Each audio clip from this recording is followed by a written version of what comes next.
Bismillahirrahmanirrahim and Assalamualaikum. Saya Nur Aina Najiha dan juga rakan kumpulan yakni Nisa Batrisha, Aina Nadira dan juga Maisara. Hari ini kami akan bentangkan satu topik yang amat menarik untuk dibincangkan yakni tokoh terkini dan sumbangan mereka dalam bidang perakaunan. Kalau sebelum ni kita dah belajar dalam bab 2 mengenai tokoh-tokoh yang terdahulu dalam bidang perakaunan, so hari ini kami akan tampilkan dua orang tokoh Islam yang terkini dalam bidang perakaunan serta sumbangan mereka dan juga dua orang tokoh barat ataupun tokoh konvensional serta sumbangan yang mereka berikan kepada bidang perakaunan. Baiklah, yang pertama kita akan lihat tokoh Islam terlebih dahulu.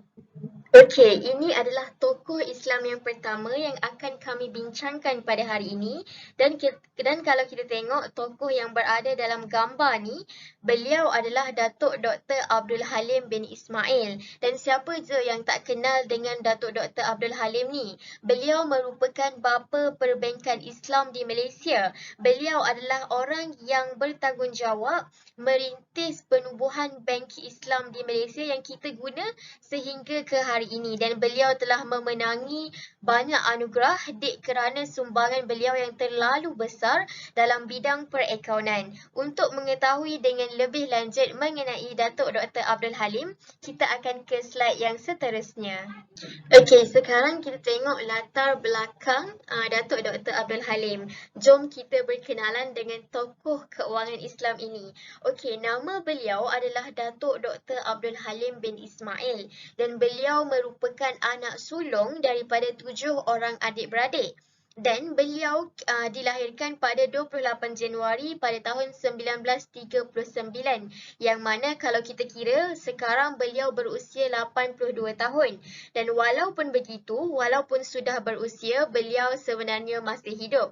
Dan beliau merupakan anak kelahiran Kepala Batas Kedah. Dan apa yang spesialnya, apa yang menariknya tentang Datuk Dr. Abdul Halim ni, beliau merupakan bapa perbankan Islam Malaysia. Okey, yang tu semua dah tahu. Dan yang kedua, beliau merupakan anak Melayu pertama yang menjadi graduan di University of Oxford dekat United Kingdom pada peringkat ijazah Doktor Falsafah yakni PhD dalam bidang ekonomi, dan beliau juga merupakan rakyat Malaysia yang pertama yang dinobatkan sebagai penerima Anugerah Diraja Keuangan Islam, yang mana Anugerah Diraja Keuangan Islam ni bukan calang-calang orang boleh dapat dan hanya orang yang tertentu dan terpilih sahaja yang layak untuk menerima anugerah ni. Okey, untuk tahu dengan lebih mendalam tentang anugerah ni, kita akan tengok kepada slide yang seterusnya. Tapi sebelum tu, kita nak tahu dengan lebih lanjut mengenai latar belakang pendidikan Datuk Dr. Abdul Halim bin Ismail. Okey, dan Datuk Dr. Abdul Halim ni mula mendapat pendidikan ataupun beliau bersekolah rendah di Sekolah Melayu Simpang 4, yang mana sekolah ni terletak di Kedah. Tapi kalau hari ini kita ke Kedah dan kita cari sekolah ni dah tak ada sebab ianya dah digabungkan dengan beberapa buah sekolah di sekitarnya dan namanya diubah kepada Sekolah Menengah Kebangsaan Tunku Abdul Aziz. Okey, seterusnya pada peringkat sekolah menengah, Datuk Dr. Abdul Halim ni bersekolah di Al-Ma'had Al-Mahmud ataupun lebih dikenali sebagai College Al-Mahmud. Okey, dan apa yang menariknya tentang sekolah menengah Dr. Abdul Halim ni, sekolah ni menggunakan sistem pendidikan yang daripada Mesir, Al-Azhar Mesir, dan sekolah ni adalah sekolah agama. Okey, dan sekolah ni juga berada sepenuhnya di bawah naungan Sultan Kedah. Dan apa yang menariknya tentang sekolah ni juga, sekolah ni telah melahirkan banyak tokoh-tokoh yang hebat dan terkenal yang ada di Malaysia pada hari ini, termasuklah Dr. Abdul Halim sendiri, dan ada tokoh lain juga seperti Ustaz Wan Akashah dan juga isterinya Ustazah Siti Nurbahiyah yang dalam rancangan Semanis Kurma tu, mereka juga turut bersekolah di sini. Okey, dan bukan itu sahaja, ahli jawatan kuasa fatwa kebangsaan juga turut bersekolah di sini, iaitu Profesor Datuk Dr. Osman Ishak. Okey, dan seterusnya setelah Dr. Abdul Halim ni merupakan seorang pelajar yang cemerlang, okey, dan beliau telah lulus peperiksaan sijil Cambridge. Lalu beliau melanjutkan pelajaran pada tingkatan 6 di College Sultan Abdul Hamid dekat Al-Star pada tahun 1960 sehinggalah 1961. Dan setelah tu beliau telah melanjutkan pelajaran dalam bidang ekonomi pada tahun 1965 di Universiti Malaya. Okey, setelah itu beliau telah berangkat ke London untuk melanjutkan pelajaran pada peringkat PhD juga dalam bidang ekonomi pada tahun 1966 sehinggalah 1969. Okey, sekembalinya beliau ke tanah air pada tahun 1970. Okey, 1969 beliau dah tamat jadi graduan di University of Oxford tu dan beliau telah dapat PhD dalam bidang ekonomi. Okey, setahun selepas tu beliau telah dilantik untuk menjadi pensyarah dalam bidang ekonomi di Universiti Kebangsaan Malaysia. Okey, dan sebab beliau terlalu cemerlang dan begitu committed dalam menjalankan tugasnya sebagai seorang pensyarah pada tahun 1974 sehinggalah 1977 beliau telah dilantik untuk menjadi dekan Fakulti Ekonomi dan Pengurusan di universiti yang sama yakni Universiti Kebangsaan Malaysia. Okey, dan pada masa yang sama Datuk Dr. Abdul Halim ni juga menjadi ketua unit perancangan bagi perunding Bersatu Berhad. Beliau merupakan seorang yang sangat aktif ketika tu dalam bidang ekonomi dan juga pendidikan. Okey, dan pada tahun 1977 sehinggalah 1982, beliau telah berkhidmat di Bank Bumiputera Malaysia Berhad sebagai Ketua Ahli Ekonomi dan Ketua Jabatan Perancangan dan Pembangunan. Okey, so kalau kita lihat kepada keempat-empat ataupun kesemua sumbangan Datuk Dr. Abdul Halim ni, semuanya adalah berkisarkan kepada bidang pendidikan dan juga berkisarkan kepada bidang ekonomi dan masih tak ada kaitan dengan bidang perakaunan. So apa yang menyebabkan beliau untuk masuk ke bidang perakaunan ni adalah pada masa tu beliau sangat happy. Beliau sangat happy tahu berada dalam bidang pendidikan, dapat mengajar dan mendidik dan dapat bergiat aktif dalam bidang ekonomi. Tapi beliau rasa ada sesuatu yang tak kena, which is beliau kata yang saya rasa macam ada sesuatu yang tak cukup dalam diri dia. Sehinggakan beliau kata yang I was talking too much about what to do, what should be done and what could be done. And yet I didn't do anything. Maksudnya beliau cakap yang sebagai seorang pensyarah in that teaching profession, beliau cakap yang beliau ni terlalu banyak cakap tentang apa yang perlu buat, apa yang sepatutnya kena buat dan apa yang sepatutnya telah dibuat. Tapi beliau ni tak buat apa-apa. So sebab tu beliau telah keluar daripada bidang pendidikan ni. So beliau berhijrah ke bidang perakaunan sebab beliau nak bagi sesuatu kepada masyarakat dan beliau nak ubah masyarakat. Okey, so apa yang beliau buat dalam bidang perakaunan adalah, okey, kita lihat kepada slide yang seterusnya. Dan kalau kita lihat, ini adalah sumbangan beliau dalam bidang perakaunan. Okey, dan apa yang Datuk Dr. Abdul Halim ni, dia mula-mula buat sekali adalah dalam bidang perakaunan ni, beliau menjadi pengurus besar Bank Bumiputera Malaysia Berhad sebelum dipilih menganggotai Jawatankuasa Penubuhan Bank Islam Malaysia. Okey, dan ini adalah pada tahun 1977 sehinggalah 1982. Okey, setahun selepas tu, pada tahun 1983, beliau merupakan orang yang bertanggungjawab merangka penubuhan Bank Islam pertama di Malaysia. Beliau adalah orang yang pertama yang merintiskan dan merangka penubuhan Bank Islam Malaysia yang kita guna pakai sehinggalah ke hari ini. Dan di bawah pimpinan dan bimbingan beliau pada ketika itu, Bank Islam ni telah terkenal di seluruh dunia sehinggalah ke peringkat antarabangsa. Okey, dan pada ketika tu sudah ada bank-bank yang lain dekat Tanah Melayu, yakni di Malaysia. Tapi ketika tu yang wujudnya hanyalah bank-bank konvensional yang menggunakan sistem barat, yakni bank tersebut tidak menggunakan sistem keuangan Islam yang betul. Okey, dan pada masa tu masyarakat kita sudah mula berkembang dan masyarakat kita yang beragama Islam terutamanya, mereka sudah mula sedar tentang kepentingan dan syariat Islam. Okey, so mereka demand untuk melakukan perniagaan, melakukan transaksi perbankan yang berteraskan syarak. Jadi mereka dah tak nak lah kepada sistem perbankan konvensional yang guna unsur penipuan, riba dan sebagainya. Sampaikan ketika tu Datuk Dr. Abdul Halim ni pada tanggapan beliau kata yang menubuhkan bank yang berteraskan sistem keuangan Islam tu merupakan fardu ain buat dirinya. Bukan lagi menjadi satu fardu kifayah sebab benda tu adalah satu keperluan yang mustahak pada ketika tu. Sebab tu beliau merangka penubuhan bank Islam pertama di Malaysia. Okey, dan pada tahun 1983 sehinggalah ke 2010 merupakan satu tempoh yang lama, beliau menjadi pengarah urusan pertama Bank Islam Malaysia Berhad. Yakni Bank Islam lah yang kita guna hari ni tu.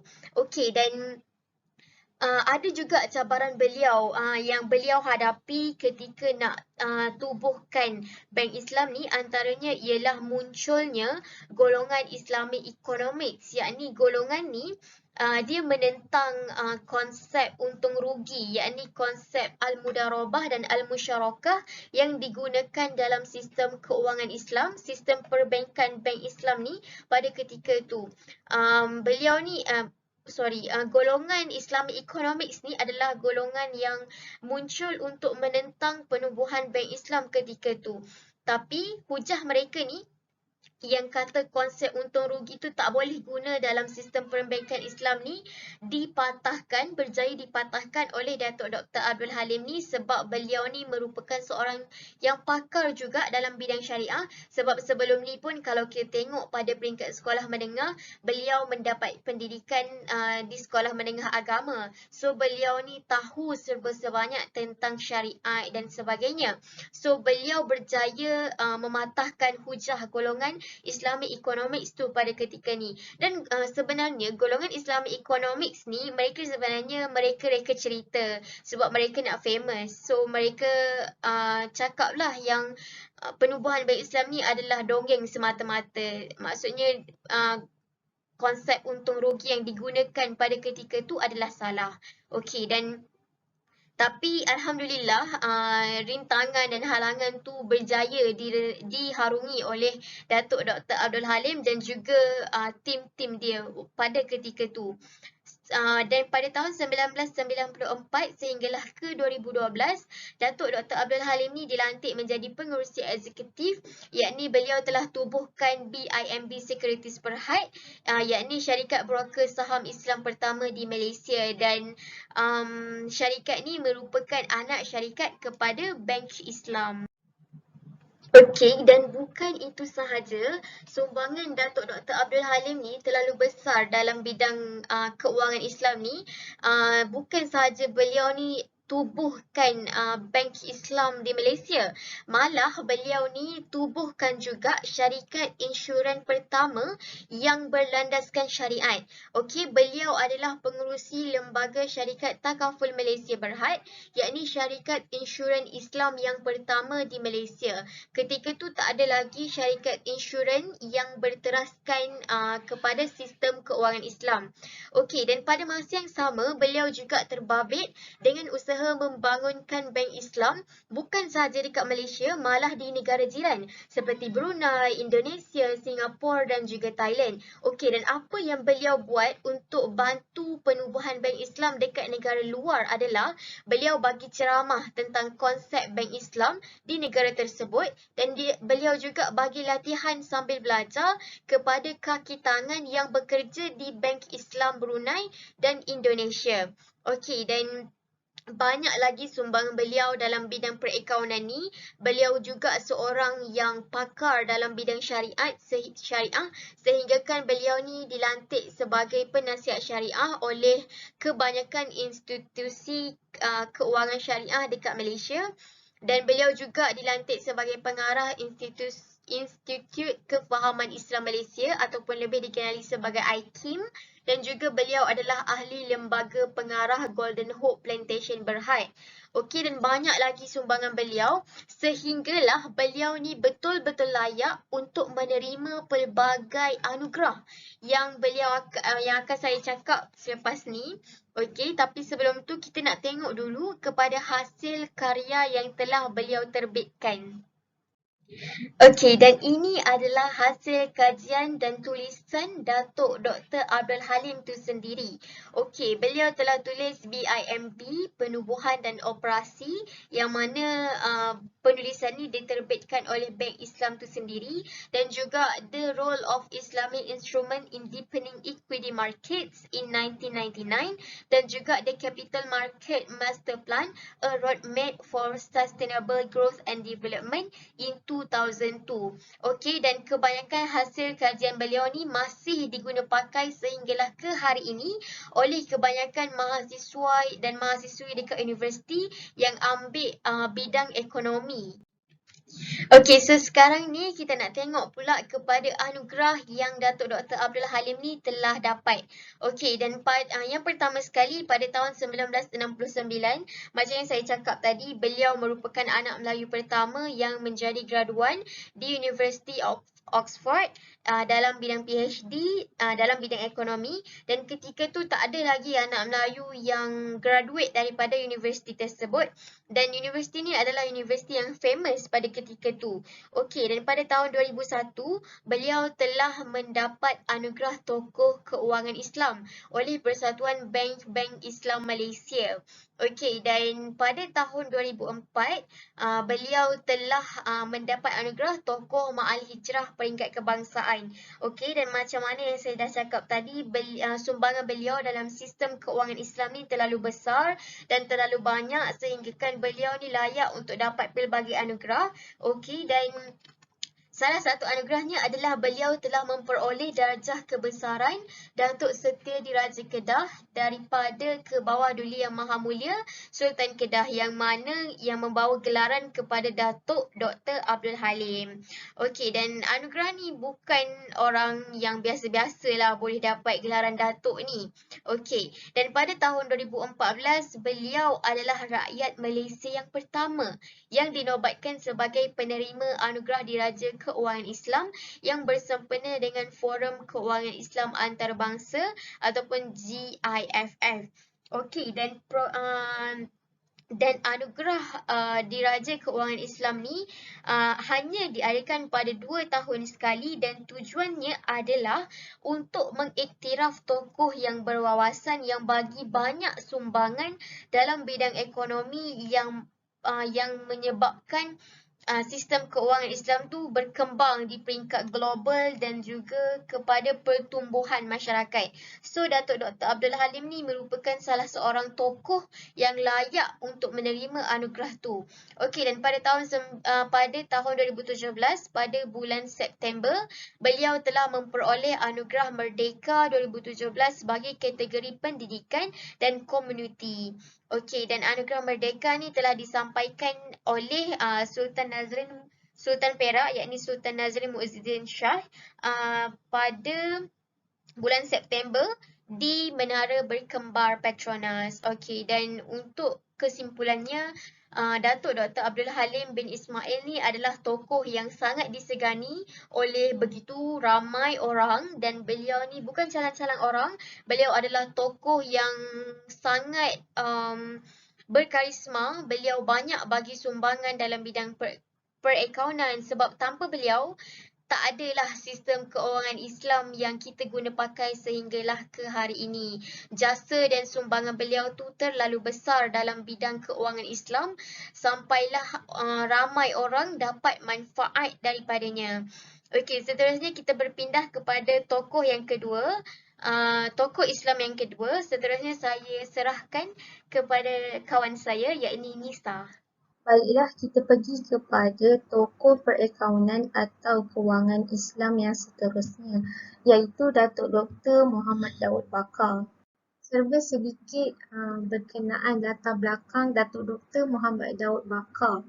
Beliau berasal dari Alustar Kedah dan telah dilahirkan pada tanggal 5 Mac 1964. Beliau berasal dari keluarga yang sederhana, yang mana keluarga beliau ini boleh dikatakan susah, sehingga kan pada ketika itu beliau terpaksa berjalan kaki sejauh 2 kilometer untuk sampai ke sekolah.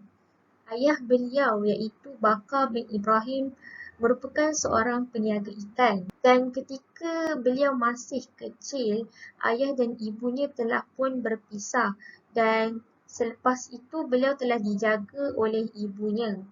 Dan tak lama selepas itu, ibunya telah dilamar oleh seorang insan yang bernama Muhammad Jamil Abdullah dan mereka telah berpindah ke Bedong. Ketika usia Muhammad Daud masih kecil, iaitu sekitar usia 5 ke 6 tahun, beliau sangat rajin dan sering membantu ayah tirinya di hutan untuk melakukan kerja-kerja di sana. Baiklah, kita sambung kepada latar belakang pendidikan Dato' Dr. Muhammad Daud Bakar. Beliau telah menerima pendidikan awal di Sekolah Kebangsaan Sungai Korok Baru. Beliau merupakan pelajar yang bersemangat menimba ilmu dan tidak suka ponteng ke sekolah walaupun beliau terpaksa berjalan sejauh 2 kilometer untuk sampai ke sekolah. Beliau sangat rajin dan ketika masih kecil juga beliau telah menyimpan impian dan matlamat yang jelas, iaitu beliau tidak mahu lagi untuk hidup miskin dan ingin membantu ibu bapanya serta ingin memberi sumbangan kepada masyarakat. Di peringkat menengah pula, beliau telah bersekolah di Maktab Mahmud Al-Usta Kedah dan ketika di sana beliau mula menanam minat dalam subjek bahasa Arab. Setelah itu beliau telah ditawarkan untuk belajar di Kolej Islam Kelang dan ketika di sana beliau sempat menduduki sijil tinggi agama di tingkatan 6 rendah dan beliau telah berjaya dinobatkan sebagai pelajar kedua terbaik keseluruhan. Setelah itu beliau ditawarkan untuk belajar di Kuwait dalam bidang syariah. Namun pandangan masyarakat ketika itu tentang pelajar yang ingin belajar ke luar negara adalah sangat rendah kerana mereka beranggapan pelajar-pelajar ini akan hilang jati diri apabila pulang ke tanah air. Bapa beliau hampir menghalang beliau untuk ke sana kerana termakan dengan kata-kata masyarakat. Namun beliau tetap dengan pendirian dan hasratnya untuk ke sana. Ketika di Kuwait, beliau telah mendapat anugerah dekan dan dikenali sebagai 10 pelajar terbaik di fakultinya kerana penguasaan yang baik dalam bahasa Arab. Pada tahun 1990 pula, beliau telah menyambung pengajian di peringkat Doktor Falsafah di University St. Andrews United Kingdom, yang mana tesisnya ketika itu adalah memfokuskan kajian dalam instrumen, kajian dalam fenomena ikhtilaf ulama dan instrumen tarjih, yang mana lebih menjurus kepada bidang usul fiqh. Pada tahun 1996 pula, beliau telah mengambil kursus undang-undang jurisprudence iaitu program eksternal di Universiti Malaya. Jika dilihat secara keseluruhan pendidikan yang diterima oleh Dato' Dr. Muhammad Daud Bakar, beliau bukanlah berasal dari bidang kewangan, ekonomi atau perakaunan, tetapi sebaliknya beliau lebih menjurus kepada bidang pendidikan agama Islam. Jadi, kita ingin mengetahui bagaimana Dato' Dr. Muhammad Daud Bakar ini terlibat dalam kewangan Islam. Jadi setelah beliau pulang dari United Kingdom, iaitu setelah beliau selesai pengajian di peringkat PhD, beliau telah diminta untuk membangunkan dan menyediakan rangka kursus subjek muamalah kontemporari dan zakat kontemporari oleh almarhum Profesor Dr. Sa'dun Osman.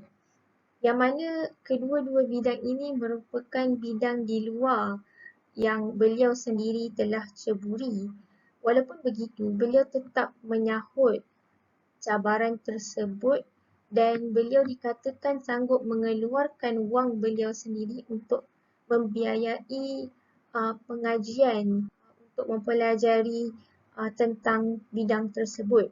Setelah daripada itu, beliau dilantik untuk menganggotai Majlis Penasihat Syariah di Bank Negara Malaysia dan Suruhanjaya Security pada usia 33 tahun, yang mana ketika itu beliau merupakan ahli MPS yang termuda. Antara jawatan yang telah disandang oleh beliau sepanjang penglibatannya dalam kewangan Islam, sama ada jawatan tersebut melibatkan tentang kewangan Islam itu sendiri ataupun tidak. Dan antara jawatan tersebut ialah beliau telah dilantik sebagai ahli lembaga pengarah kepada pelbagai institusi kewangan global seperti Bank Negara Malaysia, Amundi Asset Management di Perancis, Bank of London and Middle East di London dan banyak lagi negara lain seperti di Bahrain, Amerika Syarikat, Dubai, South Africa, Saudi dan New York.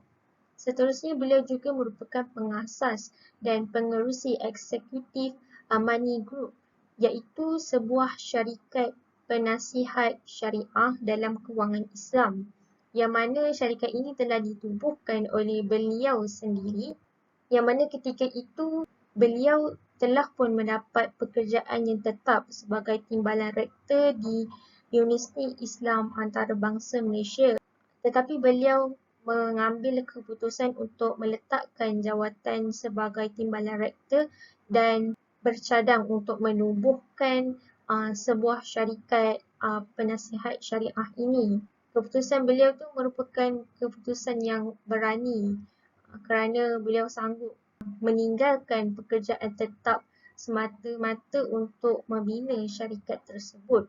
Dan tujuan beliau membina syarikat tersebut adalah untuk mendedahkan kepada masyarakat tentang sistem kewangan yang mengikut syariah.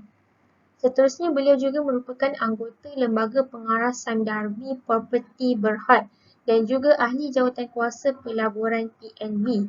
Beliau juga merupakan pengerusi Lembaga Gubernur iaitu Presiden Universiti Islam Antarabangsa Malaysia dan beliau juga merupakan pengerusi Majlis Penasihat Syariah Astana International Financial Center AIFC di Kazakhstan pada 3 Julai 2019.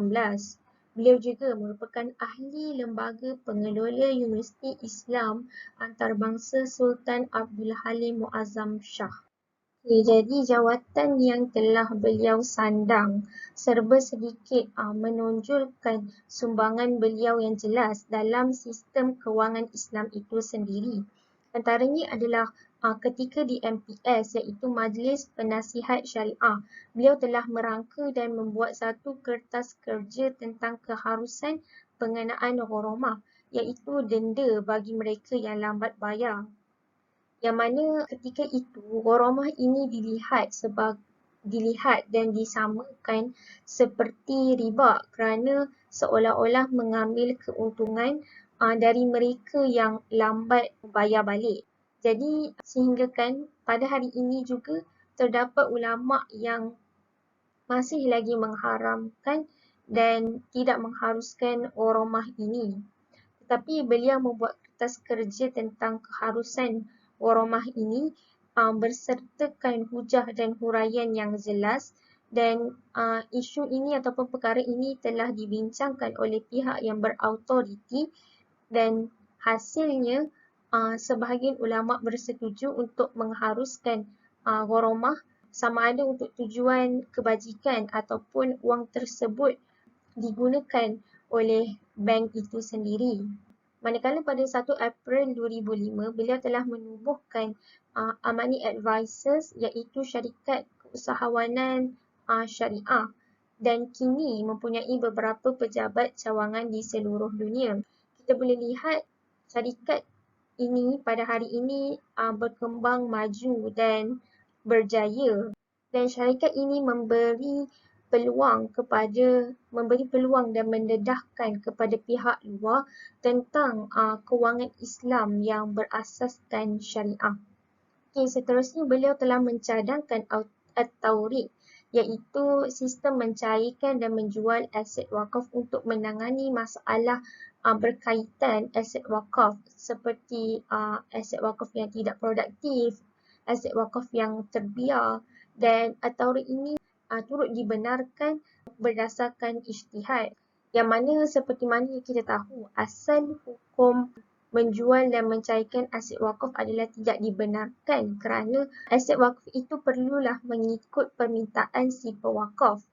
Namun isu-isu yang timbul seperti aset wakaf yang terbiar disebabkan kekurangan modal dan sebagainya.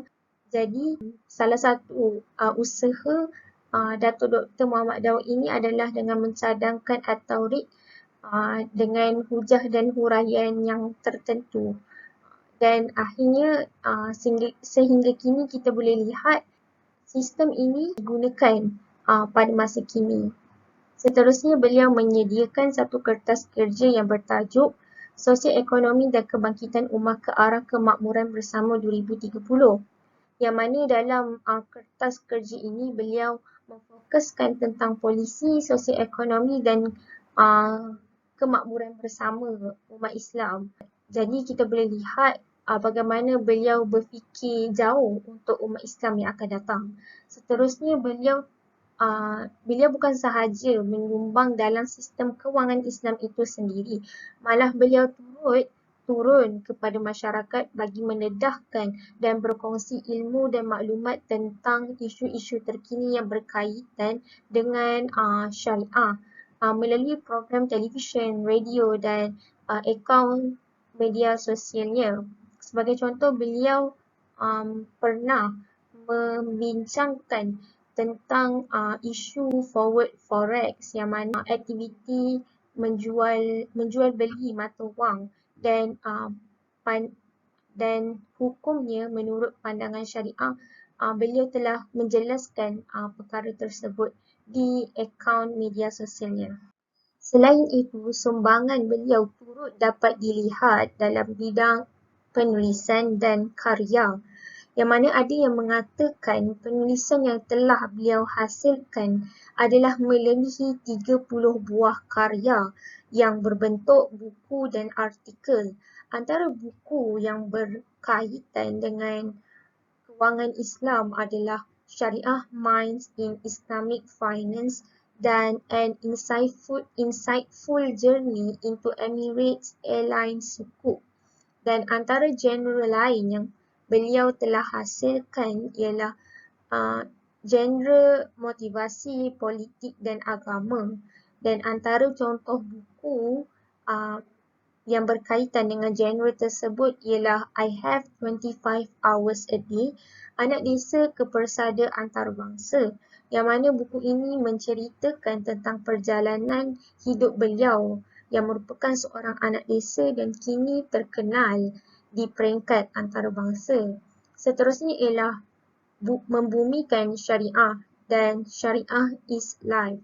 Pada tahun 2019 pula telah diadakan Pesta Buku Antarabangsa Kuala Lumpur dan beliau mengambil kesempatan ini untuk mengeluarkan 5 buah buku yang beliau hasilkan, iaitu antaranya The Hard Truth of Islamic Finance dan Sosialisasi Fiqh dalam Struktur Masyarakat.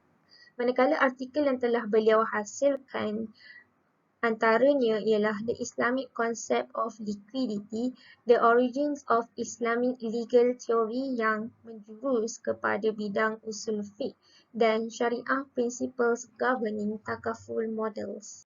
Jadi, hasil daripada sumbangan dan usaha idea yang telah beliau berikan dalam sistem kewangan Islam terutamanya telah menghasilkan dan membentuk kejayaan dan pengiktirafan kepada diri beliau sendiri.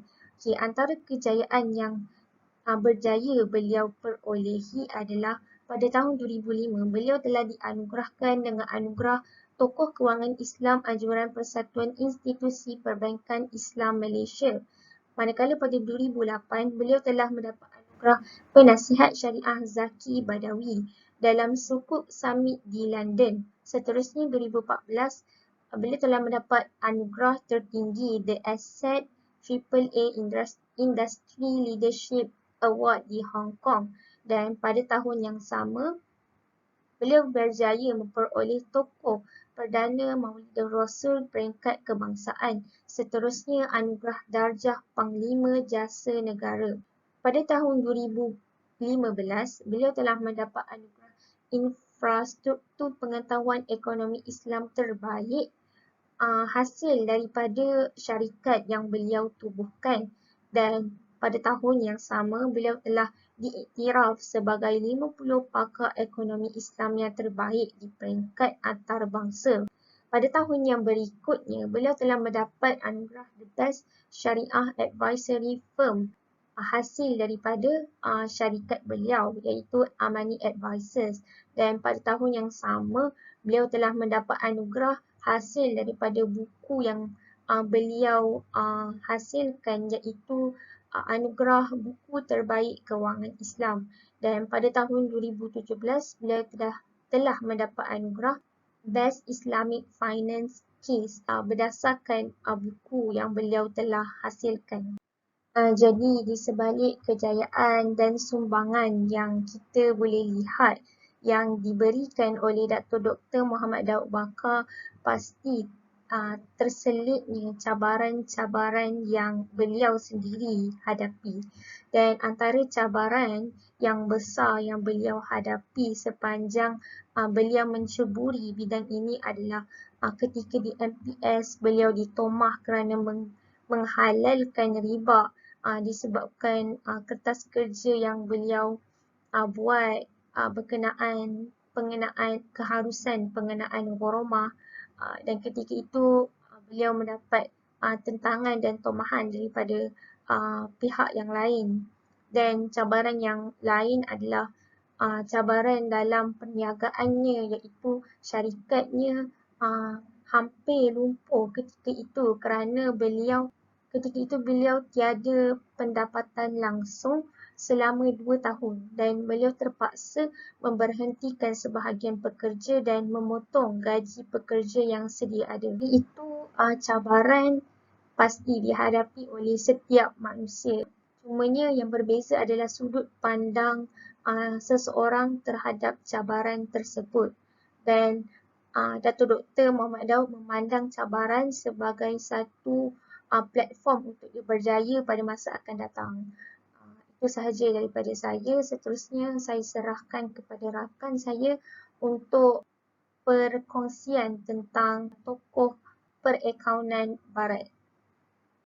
Seterusnya, kita beralih kepada tokoh-tokoh barat. Seperti mana yang kita tahu, terdapat juga tokoh-tokoh barat dalam bidang perakaunan. Seperti mana yang kita dapat lihat di dalam gambar rajah ini, beliau ialah Jamie Dimon.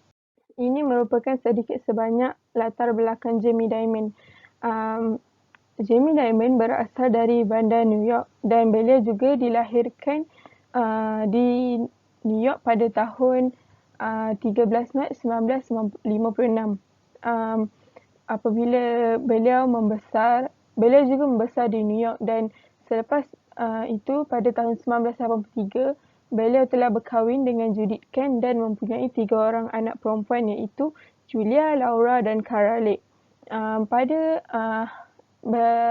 Ayah dan Datuk Dimon merupakan broker saham di Sherson. Pada tahun 2014 pula, beliau telah disahkan mengidap penyakit barah tekak.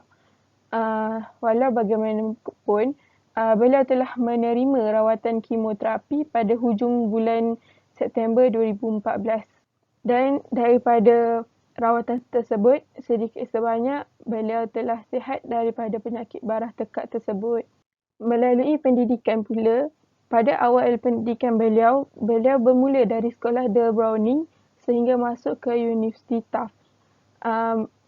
Manakala apabila di Universiti Tufts, beliau mengambil jurusan psikologi dan ekonomi di Universiti Tufts. Di Universiti Tufts itu juga, beliau telah menulis esei mengenai penggabungan antara Sherson dan esei tersebut beliau hantar kepada Sandy Weill.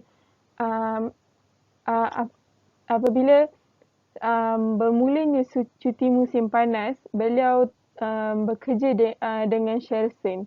Selepas tamat pengajian di University Tufts, beliau juga berhenti bekerja di Sherson dan beliau bekerja pula dalam perundingan pengurusan selama 2 tahun sebelum mendaftar di Harvard Business School. Pada 1982, beliau telah tamat pengajian di sekolah Harvard Business School dengan memperoleh MBA sebagai cendekiawan Baker. Ini pula kejaya Jamie Dimon. Selepas tamat pengajian di Harvard Business School, Dimon menjadi pembantu Sensi Will di American Express. Tetapi pada tahun 1985, Dimon meninggalkan American Express kerana mempunyai perselisihan dan mempunyai masalah dengan Sensi Will, dan daripada situ beliau mengambil alih kredit komersial dan peralihan ke dalam Citigroup. Pada Mac 2000, tahun 2000, Dimon menjadi ketua pegawai eksekutif Bank One, iaitu bank yang kelima terbesar di United States. Seterusnya, JP Morgan juga telah membeli Bank One dan pada tahun 2004, dan Dimon menjadi presiden dan ketua pegawai operasi syarikat gabungan tersebut. Selepas beliau menjadi presiden, iaitu sebagai ketua JP Morgan Chase, Dimon telah mengawasi pemindahan wang di bawah program bantuan aset bermasalah, iaitu TARP, bagi mengelakkan penyelewengan. Seterusnya, sumbangan Jamie Dimon. Jamie Dimon ini telah mendermakan sebanyak $25 bilion kepada bank yang mengalami kerugian di bawah program bantuan aset bermasalah TARP. Beliau pernah membantu atau menolong menguruskan sebuah bank di Chicago yang hampir muflis. Pada Mei 2012, Dimon memperbetulkan kerugian besar yang berlaku daripada pertaruhan London Whale. London Whale ini merupakan penindasan dan kepupusan terhadap paus di London. Pada Disember 2016 pula, Dimon telah bergabung dengan Forum Perniagaan untuk memberikan nasihat tentang strategi dan dasar masalah ekonomi. Ini kerana beliau merupakan presiden yang terbaik pada ketika itu. Pada April 2021 pula, Dimon telah menentang pemotongan cukai negeri dan tempatan SALT yang mengenakan 80% daripada pendapatan rakyat. Ini kerana beliau berpendapat bahawa cukai tersebut terlalu tinggi kepada rakyat. Pada tahun 2009, Dimon dianggap sebagai CEO Top Gun oleh Brendan Wood di International kerana kepimpinannya dalam JP Morgan yang menjadi bank yang terkemuka. Manakala pada 2006, Dimon terlibat dalam pertukaran yang berprofit tinggi dengan Mark Carney, iaitu Gubernur Bank of Canada, untuk mengelakkan kerugian perdagangan. Dan ini merupakan kejayaan Jamie Dimon. Pada tahun beliau menerima anugerah pada tahun 1994, iaitu anugerah Dewan Kemasyhuran Atletik Sekolah Browning, iaitu sekolah pada pendidikan awal beliau. Pada tahun 2006 pula, beliau telah dianugerahkan plat emas akademik pencapaian Amerika, manakala 2010 Dimon menerima sebagai eksekutif antarabangsa Kelab Eksekutif Chicago. Manakala pada tahun seterusnya, iaitu tahun 2011, beliau telah dilantik sebagai Persatuan Pengarah Korporat Kebangsaan yang ke-100. Pada tahun berikutnya juga, iaitu pada tahun 2012, beliau telah menerima anugerah Intrepid Salute, dan pada tahun 2016 beliau telah menerima anugerah Society Gold Medal. Hal ini kerana beliau banyak membantu rakyat-rakyat yang dalam kesusahan dan membantu ekonomi mereka. Okey, sekarang Mai akan menceritakan tentang Barry Simranson, yang mana beliau ini juga merupakan tokoh barat dalam bidang perakaunan. Okey, kita pergi kepada latar belakang beliau terlebih dahulu. Okey, untuk pengetahuan semua, Barry Simranson ni yang dilahirkan pada 1958 di Houma, Louisiana, Amerika Syarikat. Beliau merupakan lulusan dari Fall State University di Louisiana pada tahun 1978 dalam jurusan perakaunan, yang mana pada ketika itu beliau diberi gelaran sebagai anak di bawah umur dalam kerajaan. Ini kerana pada masa itu beliau merupakan graduan yang lebih muda antara yang lain. Okay, kemudian beliau ni memulakan kerjaya perakaunan pada tahun 1979 di sebuah firma CPA. Okey, apa itu CPA? CPA ini adalah Certified Public Accountants, yang mana ia adalah bidang perakaunan awam yang keahliannya hanya untuk akauntan awam yang diperakui sahaja. Okey, kemudian yang firma CPA itu tadi, firma tersebut adalah firma yang kecil yang terletak di Louisiana. Kemudian beliau ni dipilih sebagai rakan kongsi pada 1984. Juga beliau ni pernah berkhidmat selama 8 tahun sebagai pengarah eksekutif Society of Louisiana dan telah bergabung dengan AICPA pada tahun 1995. Dan pada ketika itu beliau telah berumur 35 tahun. Okey, tadi CPA adalah Certified Public Accountants. Okey, sekarang AICPA. AICPA itu apa? AICPA adalah American Institute Certified Public Accountants, yang mana ia merupakan satu organisasi profesional dalam bidang perakaunan awam yang keahliannya hanya untuk akauntan awam yang diperakui sahaja. Okey, setelah beliau berkhidmat selama 8 tahun sebagai pengarah eksekutif Society of Louisiana, pada tahun yang sama, iaitu pada Julai 1995, beliau ni telah dipilih untuk memegang jawatan sebagai Presiden, Ketua Pegawai Eksekutif Institut CPA Amerika, Ketua Akauntan Profesional yang paling berpengaruh, Ketua Pegawai Eksekutif Persatuan Akauntan Profesional Bertauliah Antarabangsa, dan Badan Akauntan Profesional yang paling berpengaruh di dunia yang mempunyai lebih daripada 657,000 ahli dan pelajar. Dan juga beliau ni telah menjadi pengarah operasi institut di New York, New Jersey, Washington, DC, Durham dan Texas. Okey, untuk pengetahuan semua, Melanson ni merupakan CEO yang paling lama berkhidmat dalam sejarah dengan 131 organisasi. Selain beliau ni berkhidmat sebagai Presiden dan Ketua Pegawai Eksekutif AICPA, Melanson adalah anggota delegasi AICPA ke Persatuan Akauntan Antarabangsa. Dan objektif utama persatuan tersebut adalah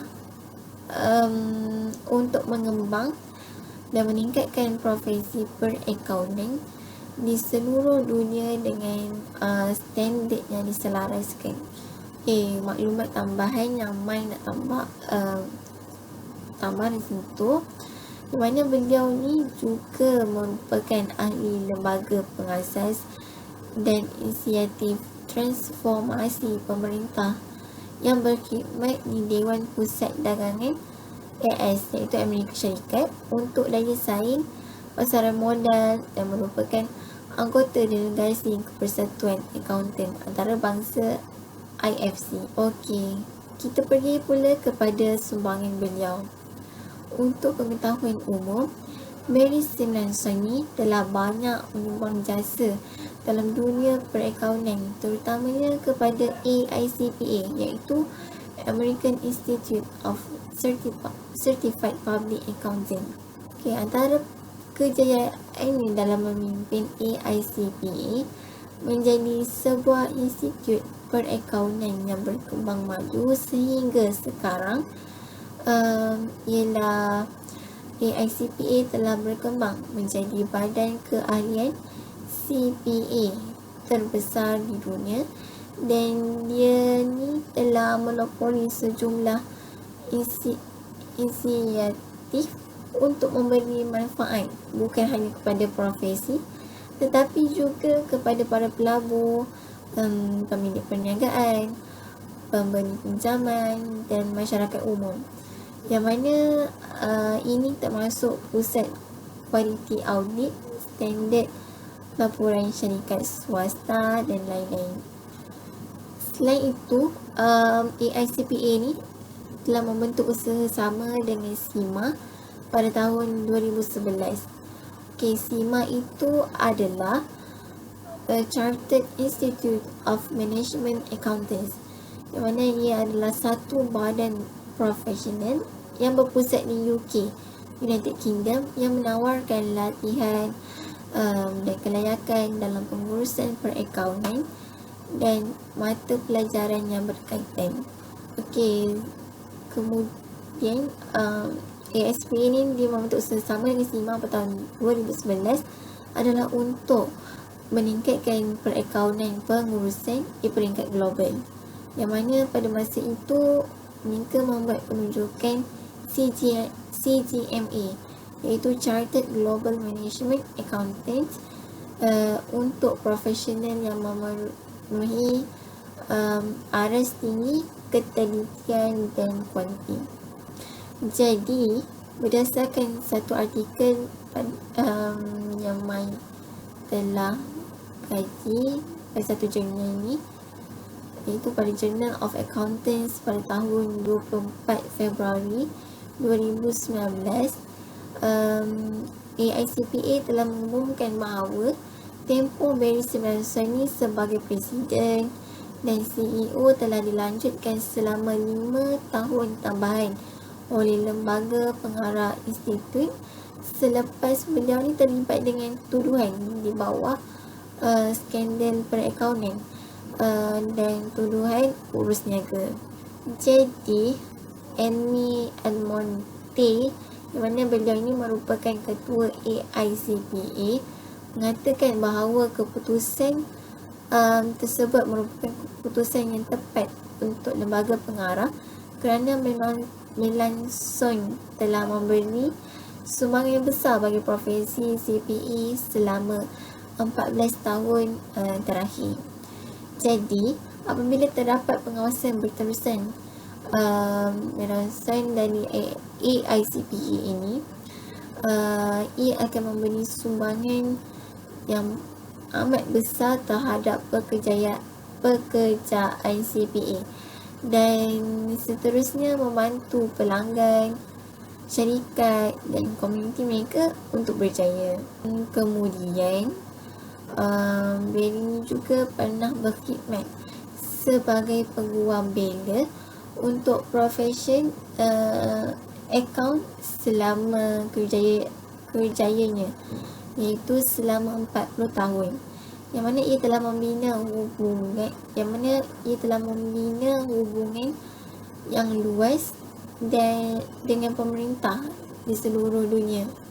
Juga ia memperluaskan jangkaan orang ramai profesional pengurusan perakaunan ke arah era baru dan peluang.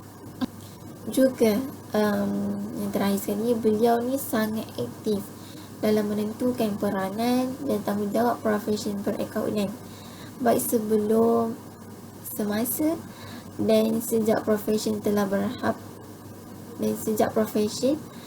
telah berhadapan dengan peningkatan cabaran dan tuntutan untuk mengembangkan perakaunan dan pemikiran. Okey, akhir sekali kita akan masuk kepada cabaran yang telah beliau hadapi. Okey, Menansson ni mengatakan bahawa cabaran terbesar bagi industri perakaunan pada hari ini dan kepada dirinya juga ialah disebabkan perkembangan teknologi yang pesat, iaitu terdapat kemajuan besar dalam blockchain, kecerdasan buatan AI dan analisis data yang menunjukkan kepada firma perakaunan tradisional penuntut struktur baru, model perniagaan dan paradigma. Perubahan tambahan yang pernah dipuji sebagai kemajuan tidak lagi cukup disebabkan persekitaran yang kini berubah dengan pantas. Oleh itu, untuk berkembang maju, syarikat perakaunan harus berani dan pantas dalam tindakan dan strategi mereka. Okey, sekarang kita telah sampai kepada hujung pembentangan. Jadi, apa yang Mai dapat simpulkan dari apa yang kami bentangkan adalah tokoh-tokoh tersebut, iaitu apa yang kami nyatakan sebentar tadi, merupakan individu yang sangat hebat dan perlu kita kagumi serta kita contohi dalam kehidupan kita, khusus kepada tokoh perakaunan Islam. Peranan mereka ini adalah cukup penting dalam memastikan pematuhan produk dan perkhidmatan kewangan Islam pada prinsip-prinsip syariah yang telah digariskan oleh Al-Quran dan Sunnah. Dan kita perlulah mempelajari tentang kewangan Islam dan ekonomi supaya kita dapat mempertahankan sumber-sumber yang telah pakar-pakar kewangan mencapai sehingga sekarang. Itu sahaja daripada kami. Sekian, terima kasih.